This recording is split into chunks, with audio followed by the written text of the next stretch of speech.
प्रतिष्ठा के पास बैठकर रो रहे अवधि का एक दिन शेष है। माँ सूर्यास्त तक प्रतीक्षा कर, कारण नाथ नहीं क्यों नहीं आए? प्रभु ने क्या मुझे मिसाल दिया? प्रभु तो बड़े कोमल स्वभाव के, मुझे कितना बुलाव करते थे, इतने कठोर मेरे भगवान कैसे हो गए? माँ सूर्यास्त तक प्रभु नहीं आए तो मुझे अपनी गोदी में स्थान देना, मैं तेरी गोदी में ही स्वाहा।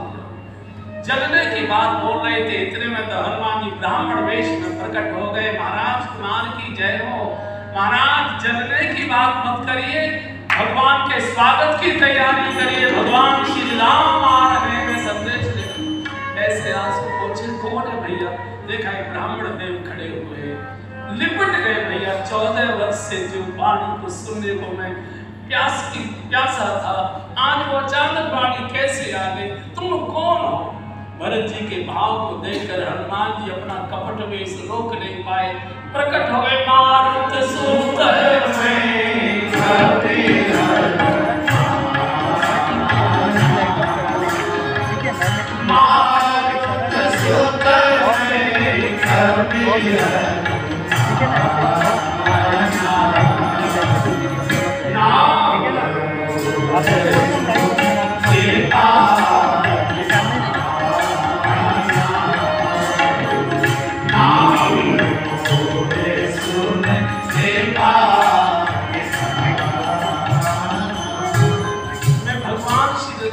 छोटा सा सेवक, मारुत पुत्र हनुमान मेरा नाम है।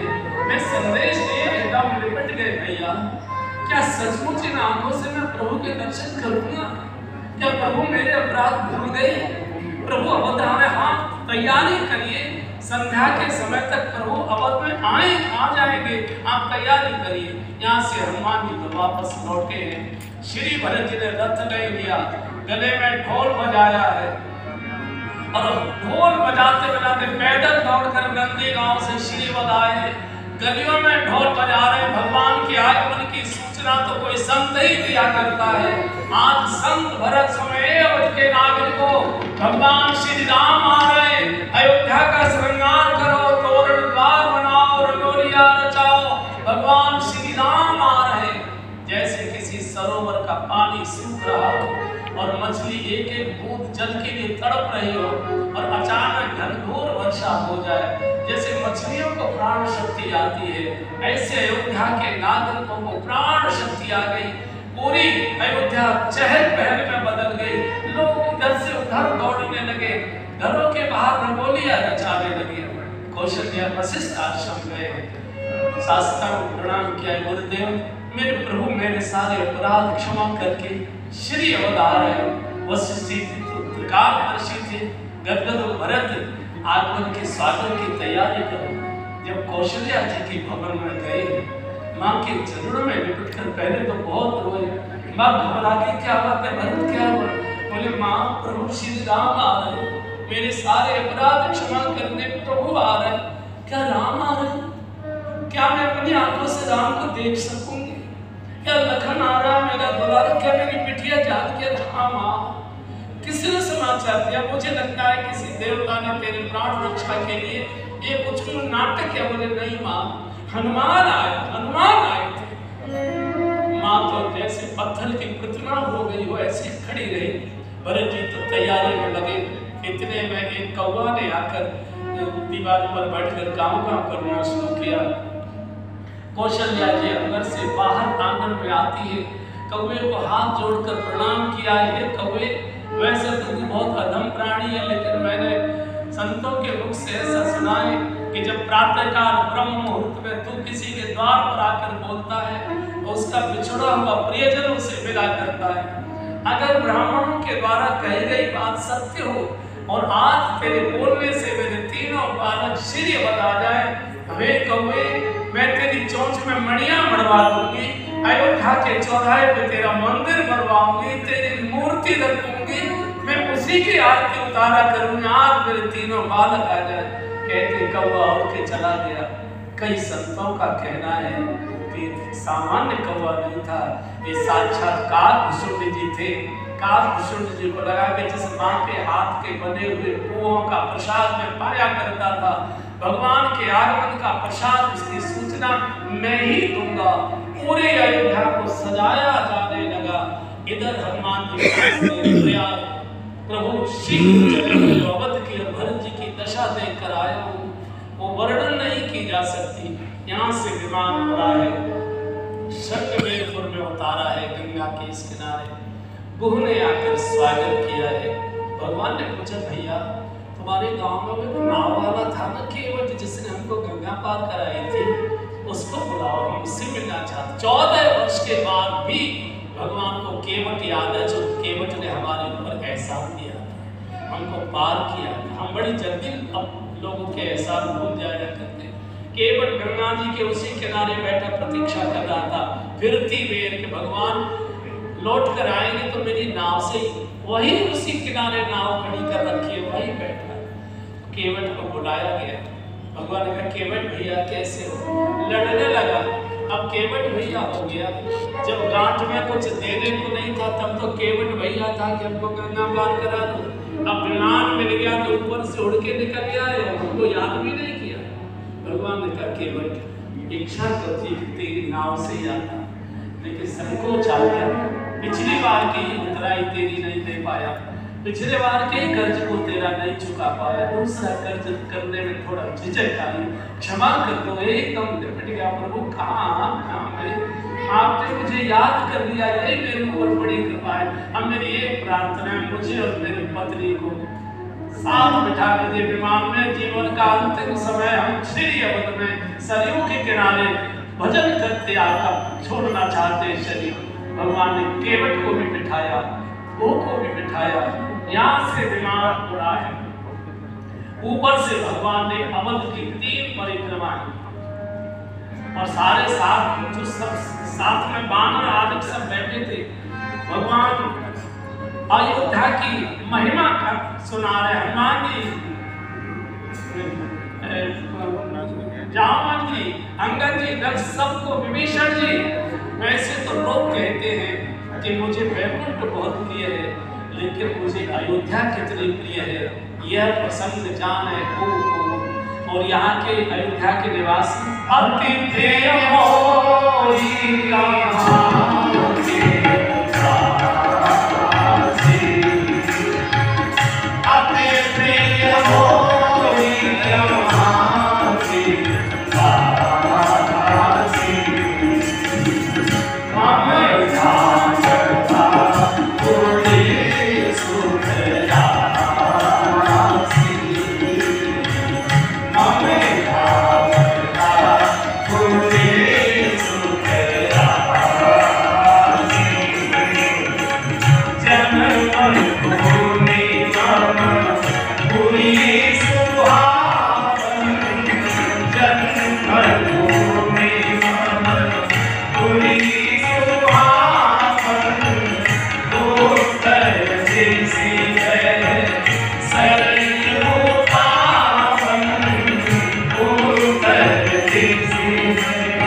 लेकिन मुझे अवध कितनी प्रिय है यह प्रसंग जाने को।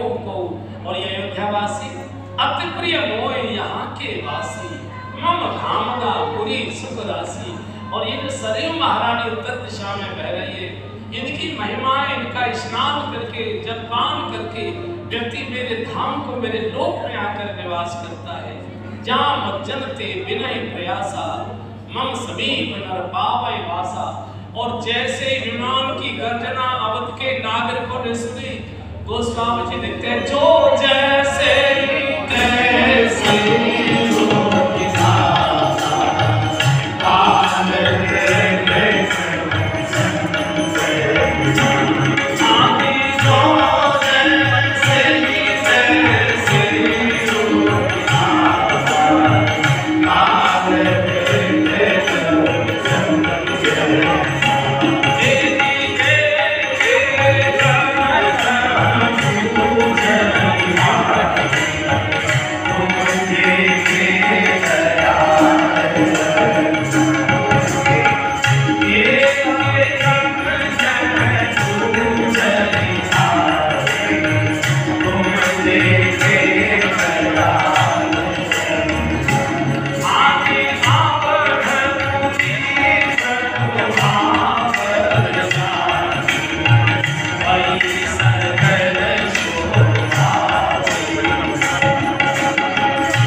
भजन में न पापा जाएंगे न मम्मी जाएंगे न भैया जाएगा न रुपया कंस को अकेले ही जाना पड़ता है, शांत एकांत किया।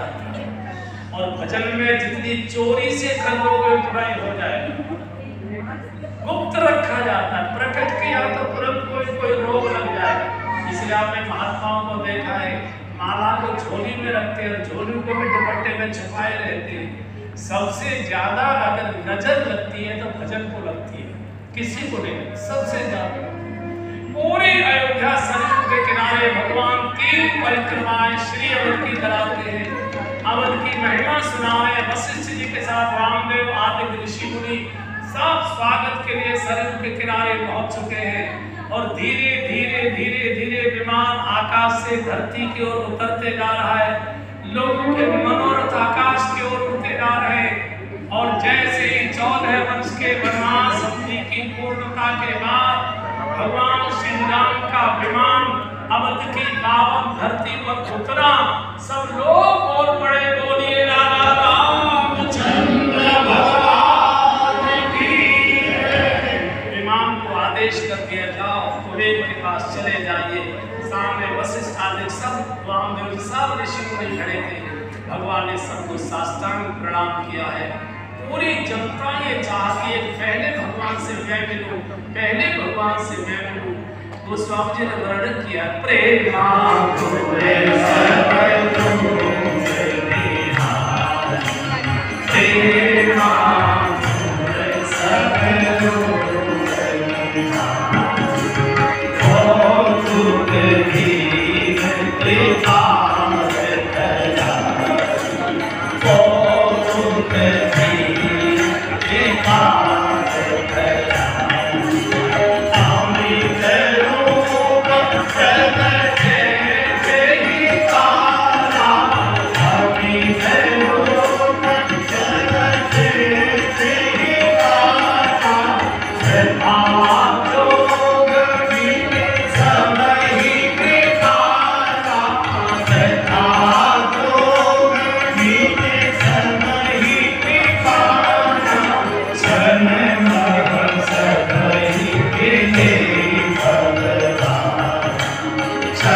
कोई बात नहीं,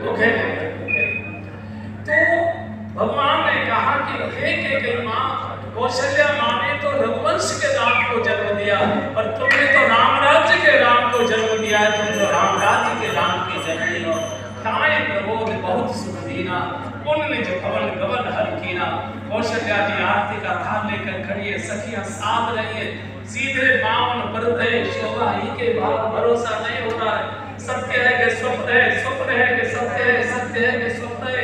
बार बार आंसू पहुंचती है, बार बार देखती है कि यही राम, यही मेरी बिटिया जानकी, इतना कोमल राम, इतने कठोर इसने काम किए, जानकी को इतना कष्ट। और आरती तार कर अंदर ले गए वशिष्ठ जी का भरे, कौशल्या जी विलंब मत करिए, इसी समय रास्ते का कौन आए। जो वशिष्ठ जी जानते दशरथ जी ने कल की बात कर दी थी, और कल कभी किसी का आता नहीं है, कल तो 14 साल का धक्का मार कर चला जाता है। शुभ कार्य तत्काल करना चाहिए, अशुभ को कल पर टालना चाहिए। अशुभ को कल पर टालो, शुभ को तत्काल करिए। उधर भगवान ने सब सेवकों को सुंदर आवास दिलवाए हैं। सेवक जब भगवान को स्नान करने के लिए आए हैं, माताएं जानकी जी को स्नान कराने ले गई, तो भगवान का नहीं, पहले मैं भरत को स्वयं स्नान कराऊंगा, अब मैं राजा हो रहा हूँ। राजा सेवा धर्म स्वीकार करता है। अब तक मैं बड़े भाई के नाते से छोटे भाई से सेवा ले सकता था, अब मैं राजा हूँ। पटरे पर श्री भरत जी को बिठाया है। भरत जी के काले काले खुगराने के जटाएं जैसे हो गए, सुलझाने में भगवान को पसीना। भगवान ने कहा भरत जी ने क्या कर डाला भैया, इतने काले काले तेरे खुगराने कैसे रेशम जैसे, इतनी भयंकर जटाएं सुलझाने में मुझे भी पसीना आ रहा है। भरत जी ने कहा प्रभु, हम तो संसार के जंजाली जीव हैं, हम तो जंजाल की जटाएं खोपड़ी पर लाद तो सकते हैं, सुलझाने का काम तो भगवान आप ही कर पाओगे, हमारे जंजालों को कौन कर पाएगा।